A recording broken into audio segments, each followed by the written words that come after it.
നമ്മുടെ സ്പോർട്ടിംഗ് ഡയറക്ടറെ കാരോലിസ് കിൻഗിസ് Lithuanian ലീഗിലേക്ക് introduce ചെയ്തൊരു കോച്ചാണ് വ്ളാഡിമിർ ഷെബൂറിൻ. അദ്ദേഹത്തിൻ്റെ ഒരു പ്രത്യേകത എന്ന് പറയുന്നത് അദ്ദേഹം ലിത്വേനിയൻ ലീഗിൽ, അതായത് എ ലീഗിൽ ഏതാണ്ട് 5 കിരീടങ്ങൾ ഓട്ടോമാറ്റിക്കലി ഇപ്പോൾ നേടിക്കഴിഞ്ഞു. 2017 നമ്മുടെ സ്പോർട്ടിംഗ് ഡയറക്ടർ അദ്ദേഹത്തെ FK സുഡുവയുടെ കോച്ചായിട്ട് കൊണ്ടുവരുന്നത്. അദ്ദേഹം വന്നത് FK സുഡുവ ആദ്യമായിട്ട് കിരീടം നേടുന്നു 2017. അത് 2018-ലും 19-ലും അവർ കിരീടം നേടുന്നു. കൂടാതെ അദ്ദേഹം 3 തവണ ലിത്വേനിയയുടെ ബെസ്റ്റ് കോച്ച് ഓഫ് ദി ഇയറുമായി മാറി. ഇനി 2021 അവിടുത്തെ ഏറ്റവും മികച്ച ക്ലബ്ബായ സാൽഗാരിസ് അദ്ദേഹത്തെ സൈൻ ചെയ്യുകയാണ്. 2021 അവർക്ക് കിരീടം, 2022 അവർക്ക് കിരീടം, 2023 അവർ 2ാം സ്ഥാനത്ത് ഫിനിഷ് ചെയ്തു. 2024 പോയിന്റ് ടേബിളിൽ ഏതാണ്ട് 10-11 മത്സരം കഴിഞ്ഞിരിക്കുമ്പോൾ സാൽഗരിസ് 1ാം സ്ഥാനത്ത് ഇരിക്കുകയാണ്. വേണമെന്ന് വെച്ചാൽ ഇത്രയും മികച്ച കസാക്കിസ്ഥാൻ കോച്ചായ വ്ളാഡിമിർ ഷെബൂറിനെ സ്പോർട്ടിംഗ് ഡയറക്ടറിനെ KBFCയിലേക്ക് കൊണ്ടുവരാവുന്നതേ ഉള്ളൂ.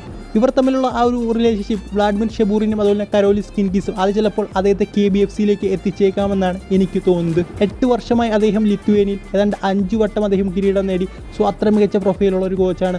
വന്നു കഴിഞ്ഞാൽ KBFCക്ക് എന്തുകൊണ്ടും ഗുണം തന്നെയാണ്.